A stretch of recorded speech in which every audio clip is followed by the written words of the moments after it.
السلام علیکم ورحمۃ اللہ وبرکاتہ۔ ان الحمد للہ نحمده ونستعینه ونستغفره ونعوذ باللہ من شرور انفسنا ومن سیئات اعمالنا، من يهده الله فلا مضل له ومن يضلل فلا هادي له، وأشهد أن لا إله إلا الله وحده لا شريك له، وأشهد أن محمدًا عبده ورسوله صلى الله عليه وسلم. أما بعد، فقد قال الله عز وجل في كتابه العزيز: من عمل صالحا من ذكر أو أنثى وهو مؤمن فلنحيينه حياة طيبة ولنجزينهم أجرهم بأحسن ما كانوا يعملون. وقال رسول الله صلى الله عليه وسلم في دعائه: اللهم إني أعوذ بك من جهل السوء ومن زوج يشيبني قبل المشيب ومن ولد يكون علي ربا ومن مال يكون علي عذابا ومن خليل ماكر عينه تراني وقلبه يرعاني، إن رأى حسنة دفنها وإن رأى سيئة أذاعها.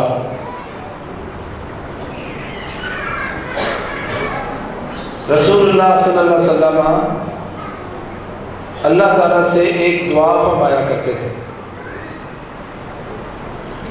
اور اس دعا میں رسول اللہ صلی اللہ علیہ وسلم نے 5 چیزوں سے اللہ کی پناہ چاہی ہے۔ وہ 5 چیزیں ایسی ہیں کہ اس مجلس میں ایک شخص بھی ایسا نہیں ہوگا جو کہے کہ ان 5 چیزوں میں سے کسی مصیبت میں، کسی نہ کسی مصیبت میں جکڑا ہوا نہیں، کہ اللہ کے نبی محمد کریم صلی اللہ علیہ وسلم اللہ سے دعا فرماتے ہیں: یا اللہ، میں تجھ سے برے ہمسائے سے پناہ چاہتا ہوں، اور ایسی بیوی سے، اور اگر بیوی دعا مانگے تو لفظ زوج بولا گیا، یا اللہ میں ایسے بیوی ہے تو کہ یا اللہ ایسے خامد سے پناہ چاہتی ہوں، اور خامد ہو تو دعا مانگے یا اللہ ایسی بیوی سے تیری پناہ چاہتا ہوں تو شیبنی قبل المشیب، جو بڑھاپے سے پہلے مجھے بوڑھا کر دے، اور ایسی اولاد سے تیری پناہ چاہتا ہوں جو اولاد مجھ پر رب بن کر رہے، اور ایسے مال سے تیری پناہ چاہتا ہوں جو مال میرے لیے عذاب بن جائے، اور 5ویں چیز فرمائی: یا اللہ، میں اس جگری دوست سے تیری پناہ چاہتا ہوں جو چال باز ہے، عینہ ترانی وقلبہ یرعانی، ان کی آنکھ مجھے دیکھتی ہے، دیکھنے میں وہ دوست ہے، وقلبہ یرعانی، اور اس کا دل ہر وقت میرے بارے میں الٹے سیدھے خیالات میں مگن رہتا ہے، ان رأى حسنة دفنها، میری کوئی نیکی اس کے سامنے آ جائے تو اس کو دفن کر دیتا ہے، چھپا دیتا ہے، وَإِن رَأَى سَيِّئَةً أَذَاعَهَا، اور اگر کوئی برائی دیکھے تو اس کو پوری دنیا میں پھیلا دیتا ہے۔ پہلی چیز کیا پناہ مانگی؟ یا اللہ، میں تجھ سے برے ہمسائے سے پناہ چاہتا ہوں۔ بہت ممکن ہے کہ میں اللہ تعالیٰ سے یہ دعا مانگ رہا ہوں کہ یا اللہ برے ہمسائے سے میں تیری پناہ چاہتا ہوں، اور بہت ممکن ہے کہ میرا ہمسایہ اللہ تعالیٰ سے میرے بارے میں دعا کر رہا ہوں کہ یا اللہ اس پڑوسی کے شر سے تیری پناہ چاہتا ہوں۔ محترم بھائیو، ہمارے ہاں کوئی مسئلہ نہیں سمجھا جاتا کون ہوتا ہے پڑوسی، اس کی کیا حیثیت ہے۔ اللہ کے نبی محمد کریم صلی اللہ علیہ وسلم نے ارشاد فرمایا: من السعادت اربع من السعادہ، 4 چیزیں انسان کی خوش بختی کی دلیل ہے۔ الجار الصالح، انسان خوش بخت ہے انسان سعادت مند ہے کیسے پتہ چلے گا؟ کہ پہلی چیز یہ کہ اس کا ہمسایہ نیک اور صالح ہو تو یقین مان لیں یہ انسان خوش بخت ہے۔ ہم جب مکان لیتے ہیں نا تو دیکھتے ہیں پلاٹ کہاں سستا مل رہا ہے، یہ مکان بڑا سستا مل رہا ہے لے لے، نہیں۔ اگر آپ سعادت مند بننا چاہتے ہیں، خوش قسمت بننا چاہتے ہیں تو ہر چیز سے پہلے دیکھیں جہاں جا رہا ہوں وہاں ہمسائے کیسے ہیں۔ امام اوزاعی فرماتے ہیں میں محدثین جب نکلتے تھے تو کچھ عرصہ رکنا ہوتا تو کہیں نہ کہیں ان کو رہنا پڑتا ہے، تو کہتے میں نے ایک بندے سے کہا کہ میرے لیے ایسے گھر کا انتخاب کرو، اختر لی بیتن بجوار الناس الذین لا یغتابون ولا یحسدون ولا یبغضون۔ میں نے اسے کہا کہ میرے لیے ایسے ہمسایوں کی تلاش کرو جو ہمسائے اچھے ہوں، جو حسد نہ کرتے ہوں، جو غیبت نہ کرتے ہوں، جو بغض نہ رکھتے ہوں۔ مجھے ایسے ہمسائے کی تلاش ہے، مجھے ایسے گھر کی، اختر لی بیتن میرے لیے ایسا گھر تلاش کرنا بے جوار الناس جو ایسے لوگ کے پڑوس میں ہو، الذین لا یغتابون ولا یحسدون ولا یبغضون، جو حسد نہ کرتے ہوں، جو غیبت نہ کرتے ہوں، جو بغض نہ رکھتے ہوں۔ تو کہتے ہیں میرے ساتھ پتہ کیا ہوا، وَآخَذَنَا الرَّجُلُ إِلَى الْمَقْبَرَةِ فَقَالَ هُنَا، تو کہتے اس بندے میرا ہاتھ پکڑا اور مجھے قبرستان لے گیا، کہتا اگر چاہتے ہو تجھے ایسے ہمسائے ملیں جو غیبت نہ کریں اور حسد نہ کریں تو پھر قبرستان میں رہو، مردے کسی سے نہیں کرتے، زندے تو سارے ایسے ہوتے ہیں جو بغض بھی رکھتے ہیں اور حسد بھی رکھتے ہیں۔ فرمایا انسان کی سعادت یہ ہے کہ اس کا ہمسایہ اچھا ہو، نمبر 2 اس کی بیوی اچھی ہو، نمبر 3 اس کا گھر کشادہ ہو اللہ کے بندوں کے لیے، مہمانوں کے لیے، اور چوتھی چیز اس کا آرام دہ سواری۔ یہ انسان کی سعادت مندی کی دلیل ہے۔ اور فرمایا اربع من الشقاوہ، 4 چیزیں انسان کی بدبختی کی دلیل ہے۔ وہ نحوست ہوا، وہ بدبخت ہے انسان جس میں 4 چیزیں ہوں۔ تو پہلے کیا بیان کی؟ جس کا ہمسایہ برا ہو وہ انسان خوش قسمت نہیں ہے، وہ بدبخت ہے۔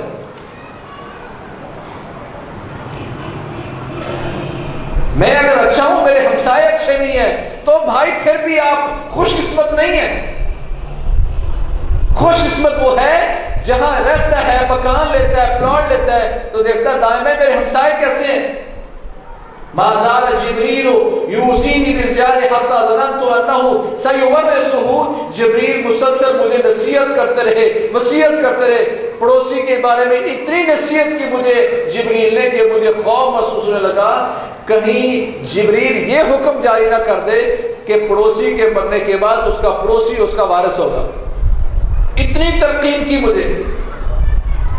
اور پیارے پیغمبر نے فرمایا تھا لا یمنع جار جارہ ان یخلد خشبہ فی جدارہ، اگر تمہارا پڑوسی تم سے اجازت طلب کرتا ہے کہ میں نے اپنا شتیر، اپنا گارڈر تمہاری دیوار میں رکھنا ہے، اللہ کے نبی فرماتے ہیں مسلمانوں تمہیں حق نہیں ہے کہ اس کو روک سکو، اس کو رکھنے دو۔ ابو ہریرہ رضی اللہ عنہ جب یہ روایت بیان کرتے تھے لوگ یہ حدیث سن کے گردن جھکا لیا کرتے تھے، فرماتے میں مالی اراکم معرضین، میں دیکھتا ہوں کہ تم ان حدیثوں سے بھاگتے ہو، اللہ کی قسم یہ حدیث میں تمہارے سینے میں مانوں گا، تمہیں بیان کروں گا۔ واللہ لا یؤمن، واللہ لا یؤمن، واللہ لا یؤمن۔ ایک دن پیارے پہ فرماتے لوگوں اللہ کی قسم وہ بندہ مومن نہیں ہے، قسم اللہ کی وہ بندہ مومن نہیں ہے، اللہ کی قسم وہ بندہ مومن نہیں ہے۔ صحابہ نے پوچھا من یا رسول اللہ، وہ کون ہے؟ فرمایا الذی لا یأمن جارہ بوائقہ، جس بندے کی شرارتوں سے اس کا ہمسایہ محفوظ نہیں ہے۔ اللہ کی قسم وہ مومن نہیں ہے، مومن نہیں ہے، مومن نہیں ہے۔ تہجد پڑھتا ہے، پہلی صف میں بیٹھتا ہے، بڑا اہتمام کرتا ہے، پر اگر ہمسایہ تنگ ہے تو اللہ کی قسم وہ انسان مومن نہیں ہے۔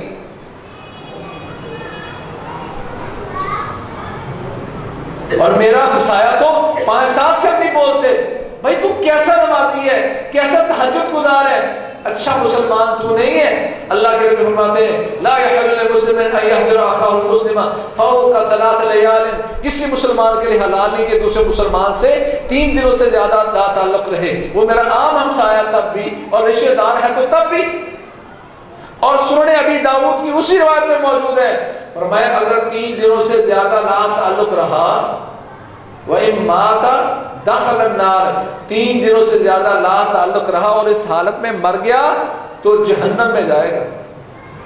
ابو داؤد میں کتاب الادب میں یہ روایت موجود ہے، میں جہنم میں جانا پسند کر لیتا ہوں پر اپنے ہمسائے سے تعلق نہیں جوڑتا۔ تمہارا ہمسایہ برا ہے تو کبھی سوچا میں اچھا ہوں؟ ہم شرعی عذر نکال کے وہ ایسا ہے، وہ نماز نہیں پڑھتا، اس کے گھر میں گانے چلتے، یہ ساری باتیں ٹھیک ہیں، پر کیا اس وجہ سے اس سے لا تعلقی اسلام اس کی اجازت دیتا ہے؟ تمہارے ذمہ تھا اس کے ساتھ لگ کر اس کا پیچھا کرتے، مسلسل اس کی نصیحت کرتے، واک آؤٹ کا فائدہ نہیں ہے۔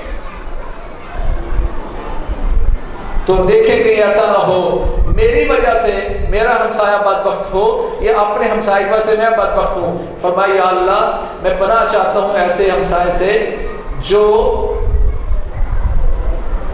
صالح نہ ہو، برا ہو۔ اور اللہ کے نبی فرماتے ہیں لوگوں ایمان کی علامت یہ ہے کہ انسان اپنے ہمسائے کے ساتھ اچھا سلوک کرتا ہے۔ من کان یؤمن باللہ والیوم الآخر فَلْيُكْرِمْ جَارَهُ وفی روایت فَلْيُحْسِنْ إِلَى جَارِهُ، کہ جو اللہ پر ایمان رکھتا ہے اور آخرت کے دن پر ایمان رکھتا ہے اس پر واجب ہے کہ وہ اپنے ہمسائے کے ساتھ احسان کرے۔ اللہ پر ایمان، اتنی بڑی ذات پر اس کا ایمان ہے، آخرت کے دن پر ایمان ہے، تو پھر ایسا نہیں ہو سکتا کہ اتنی آخرت کے دن پر بھی ایمان رکھے اور اللہ پر بھی ایمان رکھے اور اپنے ہمسائے کے ساتھ احسان نہ کرے، یہ ممکن نہیں ہے۔ اور اگر احسان نہیں کرتا تو فرمایا وہ مومن نہیں ہے۔ سنن ترمذی اور ابن ماجہ کی حدیث ہے، آپ نے فرمایا مومن بننا چاہتے ہو احسن الی جارک تکن مؤمنا، اگر مومن بننا چاہتے ہو تو اپنے پڑوسی کے ساتھ احسان کرو۔ حضرت علی رضی اللہ تعالیٰ کو پیارے پیغمبر فرمایا تھا وَأَحْسِنْ إِلَىٰ مَنْ أَسَاءَ إِلَيْكَ، اے علی میں تمہیں نصیحت کر کے جا رہا ہوں جو تجھ پہ تیرے ساتھ برائی کرتا ہے تو نے اس کے ساتھ احسان کرنا ہے۔ تیرا پڑوسی تجھ پر برائی کرتا ہے، اسلام کہتا ہے تو نے احسان کرنا ہے، تب جا کے مومن بنو گے۔ دوسری چیز کہا یا اللہ میں تجھ سے ایسی بیوی سے پناہ چاہتا ہوں جو وقت سے پہلے بوڑھا کر دے۔ لفظ زوج بولا گیا ہے، مرد بڑے خوش ہوتے ہیں اس سے کہ عورتوں کے بارے میں ہمارے بارے میں لفظ زوج مرد پر بھی بولا جاتا ہے، عورت پر بھی بولا جاتا ہے۔ عورت دعا کرے تو مرد مراد ہوگا، مرد دعا کرے تو عورت مراد ہوگی۔ یا اللہ ایسی بیوی سے تیری پناہ چاہتا ہوں جو وقت سے پہلے بوڑھا کر دے۔ وقت سے پہلے انسان کیسے بوڑھا ہوتا ہے؟ اپنے خاندان میں یا اللہ معاف فرمائے کچھ لوگ کہ اپنے گھر میں ایسی خواتین موجود ہوں گی جو بندے کو اتنا زچ کرتی ہیں کہ انسان وقت سے پہلے بوڑھا ہو چکا ہے۔ اور کتنی ہماری مائیں بہنیں بیٹیاں ایسی ہیں ان کے خامدوں نے ان کو ایسے زچ کیا کہ ان کے ساتھ والی عورتیں ان کی ہم عمر عورتیں وہ آج بھی فٹ اور حشاش بشاش جوان لگتی ہیں، پر یہ بیچاری وقت سے پہلے بوڑھی ہو گئی ہے اپنے خامد کی کمینگی کی وجہ سے۔ عورت انسان کو وقت سے کیسے بوڑھا کرتی ہے؟ وہ بیچارہ گھر میں آتا ہے تو پہلے سے ذہن بنا ہوتا ہے کہ جاتے کوئی نہ کوئی چیز مطالبہ یا لڑائی گھر میں تیار ہو، کوئی نہ کوئی بہانہ تیار ہوگا لڑائی کا۔ تیرے بھائی کے بیٹے فلاں اسکول میں پڑھتے ہیں، میرے بیٹے فلاں اسکول میں پڑھتے ہیں، تیری بھابھیوں کا سوٹ ان کے سوٹ اور لباس ایسا ہے، میرا لباس ایسا ہے۔ اتنی باتیں اور اتنی زچ کے انسان سوچوں کی وجہ سے وقت سے پہلے بوڑھا ہو کے گر جاتا ہے۔ اور اللہ کی قسم جو ہماری مائیں بہنیں بیٹیاں اپنے خامدوں کی تعظیم اور عزت کرتی ہیں وہ ساری عمر ہر اعتبار سے جوان رہتے ہیں۔ اگر آپ مثال ڈھونڈیں گے تو آئیں صحیح بخاری کھولیں، اللہ کی قسم عقل تسلیم نہیں کرتی کہ دنیا میں ایسا بھی ہوگا، پر جنہوں نے اپنے خامدوں کی قدر کرنی ہوتی ہے ان کی مثالیں ملتی ہیں۔ ام سلیم رضی اللہ تعالی عنہ، صحیح بخاری کی حدیث ہے، ابو طلحہ نے، یہ حضرت انس کی والدہ محترمہ ہے، حضرت انس کے والد فوت ہو گئے، یہ انصاریہ ہیں۔ ابو طلحہ ابھی مسلمان نہیں ہوئے تھے تو ام سلیم سے کہنے لگے میرے ساتھ شادی کر لیں، اور صحیح بخاری میں موجود ہے کہ کان ابو طلحہ اکثر اموالا بالمدینہ من الانصار، کہ انصاریوں میں سب سے زیادہ مالدار باغات کے اعتبار سے حضرت ابو طلحہ تھے۔ کہنے لگے ام سلیم میرے ساتھ شادی کر لے، جتنا تو حق مار کہے گی، جو تو مانگے گی میں تمہیں دوں گا۔ ام سلیم کہتی ہیں ابو طلحہ تو کافر ہے اور میں مسلمان خاتون ہوں، اگر تو اللہ کے لیے مسلمان بن جائے ام سلیم تو اسے 1 روپیہ بھی حق مار نہیں لے گی، تیرا اسلام ہی میرے لیے حق مار ہے۔ ہیں ہماری مائیں بہنیں بیٹیاں ایسی جو اس طرح کے مطالبے رکھیں کہ تم اپنا چہرہ معصوم بنا لو، 5 وقت کا نمازی بن جاؤ، یہ کام کرو، قرآن کی تلاوت کرو، قرآن نہیں پڑھا تم نے قرآن ناظرہ پڑھو، میرا یہی حق مار ہے۔ کہاں گئی وہ مائیں بہنیں بیٹیاں؟ تو کہاں سے ملے گھروں میں سکون؟ جس خاتون کے بارے میں اللہ کے نبی نے فرمایا تھا الدنیا کلھا متاع وخیر متاع الدنیا المرأۃ الصالحہ، ساری دنیا فائدہ اٹھانے کی چیز ہے، پر دنیا میں سب سے اچھی چیز جس انسان فائدہ اٹھاتا ہے، مستفید ہوتا ہے، وہ نیک اور صالح بیوی ہے۔ من السعادۃ المرأۃ الصالحہ، انسان کی خوش بختی یہ ہے کہ اس کو نیک صالح بیوی مل جائے۔ لِيَتَّخِذَ أَحَدُكُمْ قَلْبًا شَاكِرًا وَلِسَانًا ذَاكِرًا وَامْرَأَةً مُؤْمِنَةً تُعِينُهُ عَلَىٰ أَمْرِ دِينِهِ، کہ تم میں سے کسی ایک کا دل، اس کو اپنا دل شکر گزار بنانا چاہیے، زبان ذکر والی، اور بیوی اس کا انتخاب کرے، اس بیوی کا انتخاب کرے جو دین کے مسئلے میں اس کی مدد کرنے والی ہو۔ تو کتنے دن ہو گئے اپنی ماں کے پاس نہیں گیا؟ اللہ نبی رہتے ہوں تو فکر ہو، کتنا عرصہ گیا تو اپنے بھائی سے نہیں ملا؟ کب گیا تم کے گھر؟ کب کیا تھا فون؟ وہ رشتہ داریاں ملاتی، تعینہ علی امر دین، دین کے مسئلے میں اپنے خدمت کی مددگار ہوتی ہے۔ تیرے پاس اللہ نے 4 پیسے دیے، اپنے بہن بھائیوں کو بھی دیا کر، ان کے پاس ملنے بھی جایا کر، ان کو جوڑا بھی کر، کہ اس طرح کی عورت انسان کی خوشبختی ہے، اس طرح کی عورت کا انتخاب کرنا چاہیے۔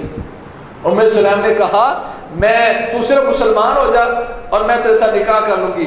ابو طلحہ رضی اللہ تعالیٰ عنہ بڑے سچے صحابی بنے۔ لن تنالوا البر حتی تنفقوا مما تحبون کی آیت نازل ہوتی ہے، مسجد نبی کے سامنے بڑا خوبصورت، بڑا پیارا ان کا باغ، سارا اللہ کے نام پر صدقہ کر دے۔ اتنے اچھے انسان، گھر سے باہر تھے، بچہ پیدا ہوا، بڑا پیار کرتے تھے ابو طلحہ اس سے،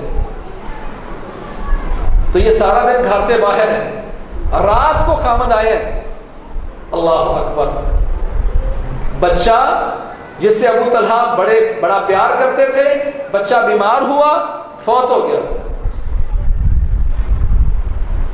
بچے کو نہلا کر غسل دے کر ایک طرف رکھ دیا، یہ سوچ کر کہ خامد رات کو آئے گا تو صبح تک اس نے کرنا کیا ہے، دفنانا صبح ہے، جو معاملہ ہوگا صبح ہوگا۔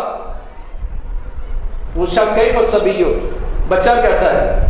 اب جواب کیا دیا، ھذا نفسہ وارجو ان یکون قد استراح، اس کا نفس مطمئن ہو گیا ہے، پرسکون ہو گیا ہے، کیونکہ مومن کا بچہ مرنے کے بعد اللہ کی جنت میں چلا جاتا ہے، تو کہنا چاہتی کہ ھذا نفسہ، اس کا نفس پرسکون ہو گیا ہے اور مجھے امید ہے کہ وہ راحت میں چلا گیا۔ ابو طلحہ کیا سمجھتے ہیں کہ بچے کی طبیعت بہتر ہے اور آرام کر رہا ہے، صرف سوچ ایک ہی تھی کہ رات سکون سے گزار لیں، اس کو دفنانا ہے، کفن دفن جو بھی کرنا ہے صبح کو کرنا ہے، رات کو بتا کے پریشان کیوں کروں؟ ہمارا یہ بھائی 8 پہ پہنچا ہوتا ہے، دکان پہ پہنچا ہوتا ہے، آفس میں پہنچا ہوتا ہے، ٹک پیچھے سے فون آیا، فوراً گھر لوٹ کے، وہ بچی سیڑھی سے گر گئی، بچہ فلاں ہو گیا ہے، وہ بیچارہ ہکا بکا ہو کے واپس آتا ہے، تو اتنا بڑا مسئلہ نہیں ہوتا۔ چین کی زندگی نہیں لینے دیتے، وہ زیادہ وقت گھر سے باہر گزارتا ہے، یہ سوچ کر گھر جاؤں گا تو لڑائی نصیب ہوگی۔ کہا ایسی عورت انسان کی بدبختی کی دلیل ہے۔ 4 من الشقاوہ، انسان کی بدبختی میں جو 4 چیزیں بیان کی اس میں ایک تھا ایسی عورت۔ فرمایا بہترین عورتیں وہ ہیں جب انسان اس کی طرف دیکھے، سرت ہو تو اس کو خوش کر دے، او میرے بھائیوں اس کے لیے عورت کا خوبصورت ہونا بھی نہیں ہے، امیر ہونا بھی نہیں ہے، بڑی خاندانی بھی ہونی ہے، ایک بااخلاق عورت ہونا لازمی کہ خاوند اس کو دیکھتا ہے تو اس کو خوش کر دیتی ہے، یعنی اس کے چہرے پر کوئی ایسی چیز نہیں ہے، منہ پر کوئی، زبان پر کوئی شکوہ نہیں ہے، بندہ اس بات میں مطمئن رہتا ہے کہ میری بیوی نے کبھی مجھے تنگ ہی نہیں کیا۔ اور فرمایا بری عورت کون ہے؟ فرمایا اچھی عورت یہ ہے جو جب بندہ دیکھے تو خوش کر دے، اس کی مال کی حفاظت کرتی ہے اور اپنی عزت کی حفاظت کرتی ہے۔ اور جب بری عورت کا بیان کیا تو کہا کچھ عورتیں ایسی جو مال کی حفاظت نہیں کرتی، کچھ عزت کی نہیں کرتی، اور فرمایا بری عورت کی ایک علامت ہے وَتَحْمِلُ عَلَيْكَ لِسَانَهَا، تجھ پر زبان چلاتی ہے، حدیث کیا تحملو علیک لسانہا، تجھ پر زبان چلاتی ہے، یہ اچھی عورت نہیں ہے۔ اور ہماری مائیں بہنیں بیٹیاں سکھاتی ہیں جب خامد پہ چڑھ کے رہنا تب جا کے سکھی رہو گی، اور جب تیرا خامد سکھی نہیں ہے تو کس امید پر ہو کہ تم سکھی رہو گی؟ کہا یا اللہ میں ایسی بیوی سے پناہ چاہتا ہوں جو وقت سے پہلے بوڑھا کر دے۔ اللہ کے نبی دعا سکھا کے گئے، کہہ لگی ابو طلحہ بچہ کیسا ہے؟ کہتی وہ پرسکون ہے۔ ابو طلحہ نے سوچا بچہ آج اس کی صحت ٹھیک ہے، رات گزاری، صبح غسل کر کے جانے لگے نا تو فرمانے لگی ابو طلحہ ذرا رات شام کو ذرا فجر پڑھ کے ذرا جلدی آ جانا، بچے کو دفنانا ہے۔ ابو طلحہ حیران رہ گئے، رات کا بچہ فوت ہوا ہے، بتایا کیوں نہیں؟ کہا بتاتے تو کیا کرتے آپ، رات تو سکون سے گزار لی۔ وہ صبح آ کے پیارے پیغمبر سے شکوہ کیا یا رسول اللہ ام سلیم نے میرے ساتھ ایسا کیا۔ اللہ کے لیے پوچھا تم نے رات گزاری؟ میاں بیوی نے کہا ہاں۔ اللہ کا دعا مانگی یا اللہ ان میں برکت پیدا کر دے۔ راوی کہتا ہے میں نے دیکھا اس عورت کو جس نے اپنے خامند کو تھوڑی دیر، ایک رات، آدھی رات اس کی ایک سکون سے رات گزارنے کا سبب پیدا کیا۔ اللہ کے لیے بھی دعا کی، کہتے میں نے اس عورت کے بطن سے ابو طلحہ کے 9 بیٹے دیکھے، 9 کے 9 پکے حافظ تھے، سارے کے سارے نیک اور صالح۔ جب ماں زبان چلائے گی نا کبھی امید نہ رکھنا کہ یہ بیٹی آیا کہ اپنے خاوند کے احترام، جو گھر میں اس نے سبق سیکھا وہی اس نے سکھانا ہے۔ اب دوسری طرف آ جائیں، خاوند ہے کبھی محبت سے بولا ہی نہیں، گھر میں ہے تو تیری چڑی، باہر کا سارا غصہ بیوی پر آ کے نکالنا ہے۔ اس طرح کی بھی عورتیں ہمارے معاشرے میں موجود ہیں، اور ایسی بیوی کو یہ خامد وقت سے پہلے برا کر دیتا ہے، وہ بیچاری گونگی بن جاتی گھر میں، اور یہ بندہ سمجھتا ہے میری اولاد میری عزت کرے۔ بچے اپنی ماں کے ساتھ ہوتی ہوئے زبان درازی اور یہ زیادتی دیکھتے ہیں تو بولتے نہیں ہیں لیکن کوٹتے رہتے ہیں۔ اور بھائی کبھی آپ نے کہو یہ سالن کس نے پکایا؟ وہ کہتی ہے میں نے پکایا۔ ماشاءاللہ جی تو نے کھانا آج بڑا زبردست بنایا۔ کیا ہو جاتا ہے اس سے؟ وہ عورت فخر سے پھول کے بڑی ہو جاتی ہے۔ آپ گھر تشریف لائیں، کبھی کہو کہ آپ نے جو لباس پہنا ماشاءاللہ بڑا اچھا لگ رہا ہے، اس سے کیا ہوتا ہے؟ اور بھائی اپنے گھروں میں سکون پیدا، واللہ جعل لکم من بیوتکم سکنا، اپنے گھروں میں سکون، اپنے گھروں میں اللہ نے تمہارے لیے گھر سکون کے لیے بنایا ہے، ہم نے اس گھر میں بے سکونی پیدا کر دی۔ اس خامد کی وجہ سے وہ عورت وقت سے پہلے بوڑھی ہو جاتی ہے، اور اس عورت کی وجہ سے خامد بوڑھا ہو جاتا ہے۔ ایسے گھر میرے بھائیوں کبھی بھی سکون کا مہمان نہیں بنتے۔ مجھے بتائیں اللہ کے نبی صلی اللہ علیہ وسلم اور آپ کے ہمسائے سارے اچھے تھے، آپ کی بیویوں نے کبھی آپ کو اس انداز میں زجر نہیں کیا۔ یہ دعا آپ نے کس کے لیے سکھائی ہے؟ ہمارے لیے۔ تیسری دعا مانگی، کہا یا اللہ وَمِن وَلَدٍ يَكُونُ عَلَيَّ رَبًّا، یا اللہ ایسی اولاد سے تیری پناہ چاہتا ہوں جو مجھ پر رب بن کر رہے۔ اولاد رب کیسے بنتی ہے؟ بابا جی پرانے دور کے ہیں، کیا پتہ ان کو معاشرے میں کیا ہوتا ہے۔ بیٹی کہتی اماں اس بیچاری نے ساری عمر ایسے گزار دی، نہ اس کو لباس کا پتہ ہے، نہ باہر معاشرے میں سروائیو کیسا کرنا ہے، کیا معاشرے میں موو کرنے کے لیے کیا کچھ کرنا پڑتا ہے، دنیا کہاں پہنچ گئی ہے۔ ابا جی سے چپکے سے کام کرتے ہیں، اللہ کی قسم وہ ابا یا وہ اماں کم عقل بھی ہونا تو اللہ کے ہاں اس کم عقل باپ اور کم عقل ماں کی عزت اتنی ہے جتنے بہت پڑھے لکھے ماں باپ کی ہے۔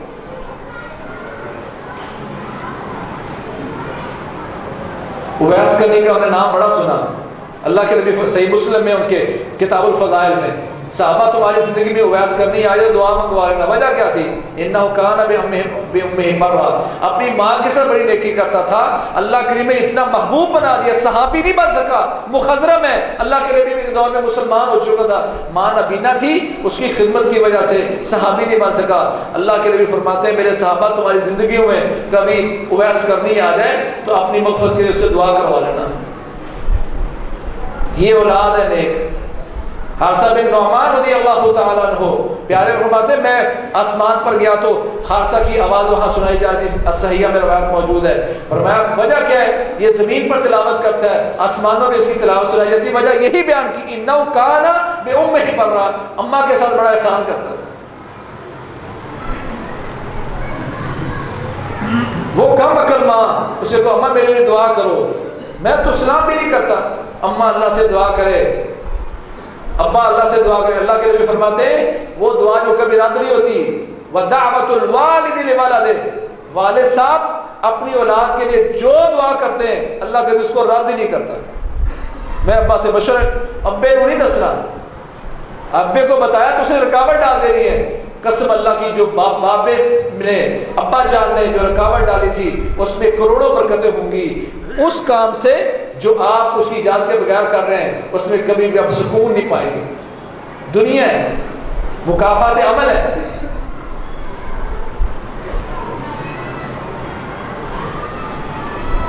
آپ جتنے بھی سیانے بنے، جریج کا واقعہ صحیح بخاری میں موجود ہے. بعض صحرا میں جا کے اللہ کی عبادت کر رہے ہیں، اماں دیہات سے نکل کر صحرا میں آئی ہے جنگل میں بیٹے کو ملنے، تو وہ نماز پڑھ رہے تھے. کہتا رب صلاتی و امی، یا اللہ ایک طرف نماز ہے دوسری طرف اماں آواز دے رہی، کیا کروں؟ نماز پڑھتا رہا. اماں آوازیں دے دے کے واپس چلی گئی.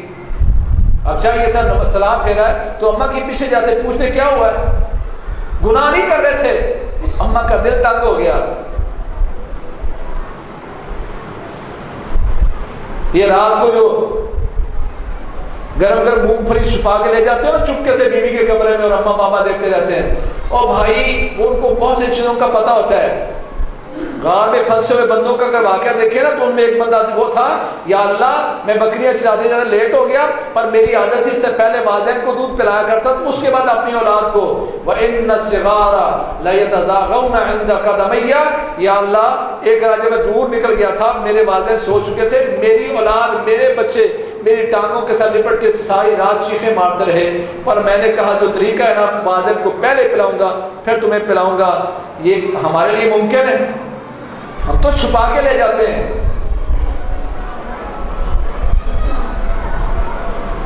دوسری دفعہ اماں آئی، جریج پھر نماز پڑھتا رہا.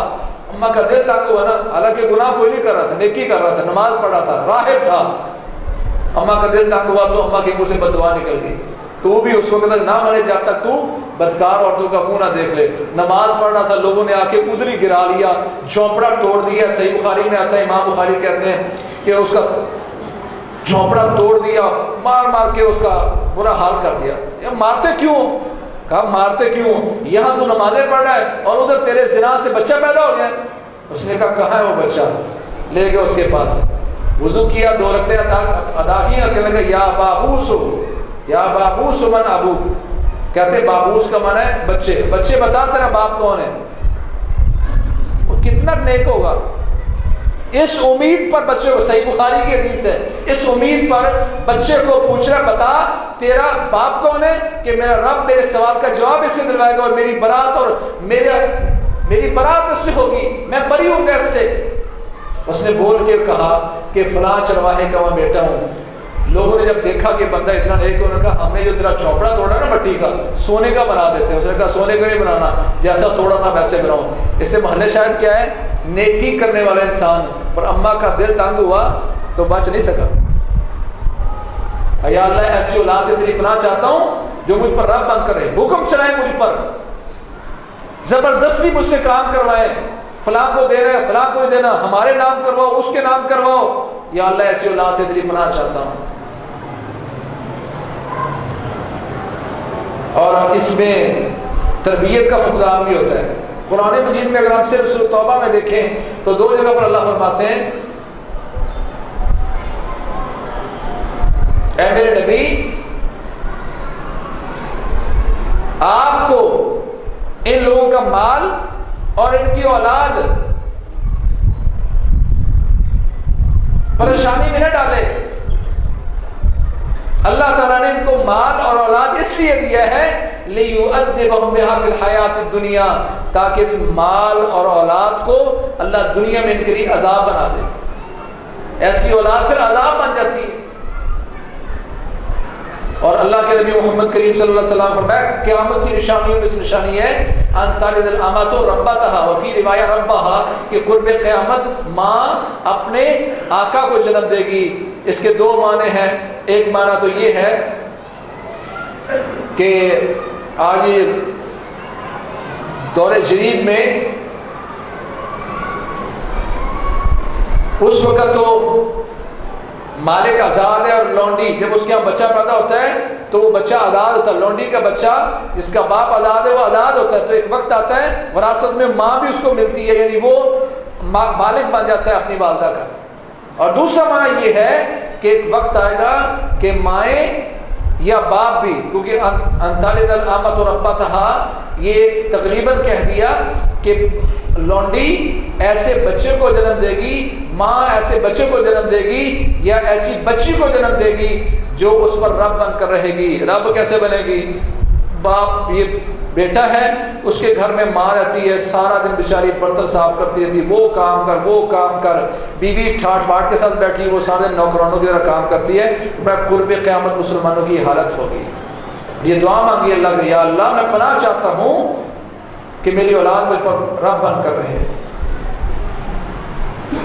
اور چوتھی چیز فرمایا یا اللہ میں تجھ سے ایسے مال سے پناہ چاہتا ہوں، میں مال یکون علیہ عذابا، یا اللہ ایسے مال سے تیری پناہ چاہتا ہوں جو مجھ پر عذاب بن جائے. مال بھی عذاب ہوتا ہے. ہر وہ مال جو انسان کو اللہ سے دور کر دے، بچوں میں جھگڑے پیدا کر دے اور انسان کی آخرت کو چھین لے، وہ اس پر عذاب ہے. فلا تعجبك اموالهم ولا اولادهم انما يريد الله ليعذبهم بها في الحياه الدنيا وتزهق انفسهم وهم كافرون. میرے نبی ان کلمہ پڑھنے والے منافقوں کا کافروں کے بارے میں آیت نہیں ہے. ان کا مال اور اولاد آپ کو حیرت میں نہ ڈالے. اللہ تعالیٰ ان کو مال اور اولاد اس لیے دیا ہے تاکہ اللہ تعالیٰ دنیا میں ان کو عذاب دے. یہ مال بھی عذاب بن جاتا ہے. اور اللہ کے نبی محمد کریم صلی اللہ علیہ وسلم شاہ فرمایا تھا ان اللہ قاسم بینکم اخلاقکم کما قاسم بینکم ارزاقکم وان اللہ تعالی لا یؤتی الدنیا من یحب ومن لا یحب ولا یؤتی الایمان الا من احب. کہا لوگوں یہ دنیا کو معیار نہیں ہے.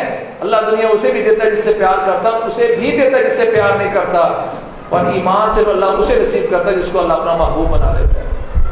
مال کوئی معیار نہیں ہے.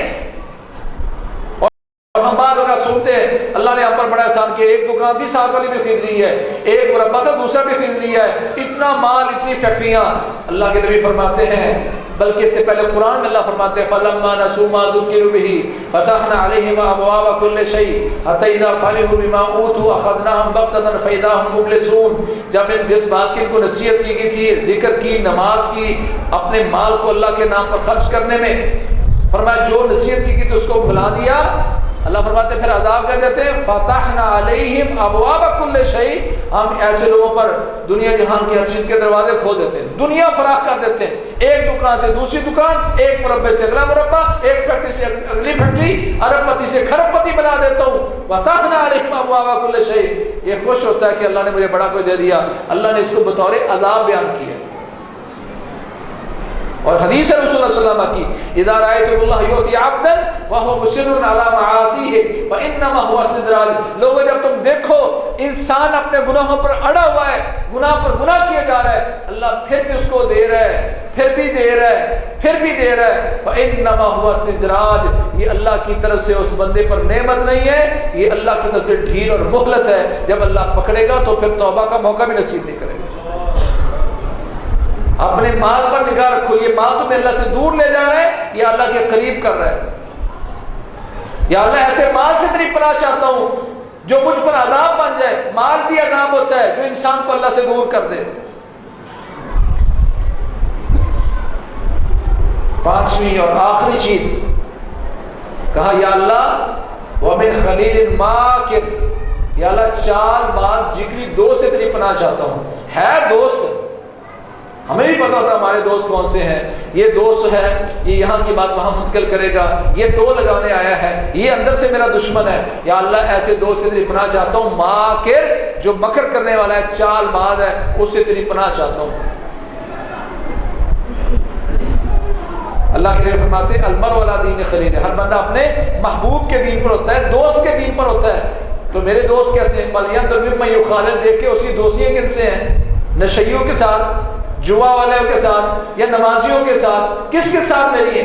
المرء مع من احب، جس سے تمہاری محبتیں ہوں گی قیامت والے انہی کے ساتھ کھڑے ہوگے۔ دوست بناتے ہوگے دیکھو، لا یکن تعام لا تصاحب الا مؤمنا، کہا دوستی کرنے لگو تو مومن سے کرنا، کیونکہ ہمیشہ وہ تمہاری خیر خواہی کرے گا، الگ بیٹھ کر تمہارے لیے دعا کرے گا، غلطی پر تمہاری اصلاح کرے گا، اس کو دوست بناؤ۔ کیا آج ہمارے وہی دوست ہیں؟ کیا ہمارے بچوں کے وہی دوست ہیں؟ کیا میری بیوی کی وہی سہیلی ہے؟ کہا یا اللہ ایسے دوست سے تیری پناہ چاہتا ہوں۔ جب دوست اس طرح کے بنائے تو پھر کبھی آپ امن میں نہ رہیں کہ آپ محفوظ ہیں، آپ کی کوئی چیز محفوظ نہیں ہے۔ اسلام نے طریقہ بتایا، احبب حبیبہ کا ہونما ایکون، احبب حبیبہ کا ہونما اساء یکون بغیدہ کا یوم ما، سنن ترمذی کے روایت کہا کسی سے دوستی کرو تو ایک حد تک کرو، ہو سکتا ہے کہ کسی سے تمہارا وہ دشمن بن جائے، تو پھر تم شرمندہ نہ ہوتے رہو کہ یار میں نے اس کو یہ بھی راز بتایا تھا، میں نے یہ بھی بتایا تھا، کہ ایک حد تک اس کے ساتھ دوستی کرو۔ وَأَبْغِضْ بَغِيضَكَ هَوْنًا عَسَىٰ أَن يَكُونَ حَبِيبَكَ يَوْمًا مَا، تو کس سے دشمنی کرو تو وہ بھی ایک سلیقے کے ساتھ کرو، اتنی نہ کرو کہ کبھی تمہارا دوست بن جائے تو شرمندگی سے ایک دوسرے کو تم نگاہیں بھی نہ ملا پاؤ۔ کہا یا اللہ ایسے چال باز دوست سے پناہ چاہتا ہوں جو ہر وقت کوئی نہ کوئی چال بازی کرتا رہتا ہے۔ یار میں نا آپ لوگوں کے پاس آیا ہوں، میں چاہتا ہوں کہ آپ ہم سب مل کے اس بھائی کے لیے دعا کریں، تمہیں پتہ ہے میں کیوں آیا ہوں؟ میں دعا منگوانے آیا ہوں کہ فلاں ہمارا دوست وہ رشوت کے عوض میں اس پر کیس ہو گیا ہے۔ اندر بیان کرنا، اس کی برائی بیان کرنا چاہتا تھا، پر معاشرے کو ماحول کو یہ بتانے کے لیے میں دوست ہوں، میں تو دعا منگوانے آیا ہوں، میں دعا منگوانے آیا ہوں کہ اس پر کیس ہو گیا ہے، ہم دعا کریں۔ بتانا وہ اندر والی بات چاہتا ہوتا ہے۔ آسرا دعا کر لیتا، کہا یا اللہ ایسے چال باز دوست سے تیری پناہ چاہتا ہوں۔ تمہیں پتہ ان کے گھر میں کیا ہو رہا ہے، تمہیں پتہ فلاں کیا ہو رہا ہے، تمہیں پتہ اس کا یہ مسئلہ ہے۔ عَيْنُهُ تَرَانِي، اس کی آنکھ میرا پیچھا کرتی میں کیا کر رہا ہوں، کیسے کر رہا ہوں۔ وَقَلْبُهُ يَرْعَانِي، اور اس کا دل ہر وقت میرے بارے میں منصوبے بناتا رہتا ہے۔ تمہارے اگر 10 دوست ہیں تو اس میں کچھ تمہیں یہ مل جائیں گے، یہ دعا مانگو، اس کے آخر میں نتیجہ بیان کروں گا کیا ہے کہ یا اللہ چال باز دوست سے تیری پناہ چاہتا ہوں۔ آگے کہا ان رأى حسنة دفنها، نیکی دیکھتا ہے تو چھپا دیتا ہے، میری نیکی کسی کو نہیں بیان کرتا، اس نے یہ کیا اور وہ یہ کر رہا ہے اور وہ یہ کر رہا ہے، وہ تو بتاتا ہی نہیں۔ وَإِن رَأَىٰ سَيِّئَةً أَذَاعَهَا، اور اگر کوئی برائی دیکھ لیتا ہے نا، أَذَاعَهَا پوری دنیا میں پھیلا دیتا ہے، نشر کر دیتا ہے۔ عربی میں ریڈیو کو کیا کہتے ہیں؟ مذیاع، اسی سے لفظ اذاع کہ وہ خبر پوری دنیا میں نشر کر دیتے ہیں۔ تو کہتے ہیں یہ جو اللہ کے نبی صلی اللہ علیہ وسلم نے دعا مانگی نا، اس کا نتیجہ کیا ہے؟ یا اللہ اگر آپ عربی میں یاد کر پائے تو بہت ہی خوب ہے۔ کوئی بھائی سمجھتا کہ جی میں نے یہ دعا یاد کرنی ہے، آپ لکھی ہمیں دے دیں ترجمے کے ساتھ، انشاءاللہ واٹس ایپ کر دیں گے۔ کرنا کیا ہے؟ کہتے ہیں اگر آپ یہ دعا مانگیں گے یا اللہ میں برے ہمسائے سے تیری پناہ چاہتا ہوں، تو یہ دعا مانگنے کے نتیجے میں اللہ کریم آپ کو ہمسائے کی شرارتوں سے محفوظ کر دے گا۔ اور دوسرا ہے کہ آپ کا ہمسایہ برا ہے تو اللہ اس کو نیک اور صالح بنا دے گا۔ دوسرا کہ یا اللہ ایسی بیوی سے، یا عورت کہتی ہے یا اللہ ایسے خامد سے تیری پناہ چاہتی ہوں جو وقت سے پہلے بوڑھا کر دے، یعنی اللہ کریم اس کی اصلاح کرے گا اور اصلاح کے نتیجے میں وہ دونوں درست ہو جائیں گے اور انسان زندگی کی بہاریں لوٹ آئیں گی اور وقت سے پہلے بوڑھے ہونے سے بندہ بچ جائے گا، اللہ اصلاح فرما دے گا۔ اور دعا اگر اولاد بگڑی ہوئی ہے تو یہ دعا مانگنے سے یا اللہ میں ایسی اولاد سے تیری پناہ چاہتا ہوں جو مجھ پر رب بن کے رہے، تو وہ رب بننے کی بجائے بیٹے اور اولاد بن کے رہیں گے، دعا ان کی اصلاح ہو جائے گی۔ اور ایسا مال جو یا اللہ پناہ چاہتا ہوں اسے جو مجھ پر عذاب بن کے رہے، وہ ماں جب یہ دعا مانگیں گے تو اس مال کو اللہ تعالیٰ نیکی کی عوض خرچ کرنے کی اور جنت کی طرف لے جانے کا ذریعہ بنا دے گا۔ اور جو وہ چال باز دوست جو میرے ساتھ بیٹھتا ہے، میری مجلس میں ہوتا ہے، میں اس کو نکال بھی نہیں سکتا اور چال بازیاں کرتا ہے، جب یہ دعا کروں گا تو اللہ کریم اس کے مکر و فریب سے مجھے محفوظ کر لے گا۔ عربی میں دعا یاد ہو تو کیا ہی خوب ہے، میں نماز میں بھی مانگ سکتا ہوں، لیکن اگر نہ ہو تو اپنی زبان میں بھی مانگ لیں تو اللہ کے سامنے کوئی کمی نہیں ہے، وہ آپ کی پنجابی میں بھی مانگی دعا قبول کرے گا، اردو میں مانگے گا، اپنی اپنی زبان میں۔ یا اللہ میں برے ہمسائے سے تیری پناہ چاہتا ہوں، یا اللہ ایسی بیوی سے جو وقت سے پہلے بوڑھا کر دے اس سے پناہ چاہتا ہوں، یا اللہ ایسی اولاد سے تیری پناہ چاہتا ہوں جو مجھ پر رب بن کر رہے، یا اللہ ایسے ماں سے تیری پناہ چاہتا ہوں جو مجھ پر عذاب بن دے، یا اللہ ایسے مکر و فریب چال باز دوست سے تیری پناہ چاہتا ہوں جو میرے لیے شرارتیں کرتا ہے۔ اگر یہ میں دعا اللہ سے مسلسل مانگتا رہوں گا تو انشاءاللہ الرحمن اللہ کریم میری زندگی میں خوبیاں اور سکون پیدا کر دے گا۔ اللہ کریم ہمیں اپنے ان بندوں میں بنا دے، ان بندوں میں شمار کرے جو دنیا میں ایمان والی، اسلام والی اور سکون والی زندگی بسر کرنے والے ہوں، اور آخرت میں اللہ کے سامنے سرخرو ہو کر جنت الفردوس میں جانے والے ہوں۔ فأقول قولي هذا وأستغفر لي ولكم سبحانك اللهم وبحمدك أشهد أن لا إله إلا أنت أستغفرك وأتوب إليك۔ جزاكم الله خيرا وأحسن الجزاء۔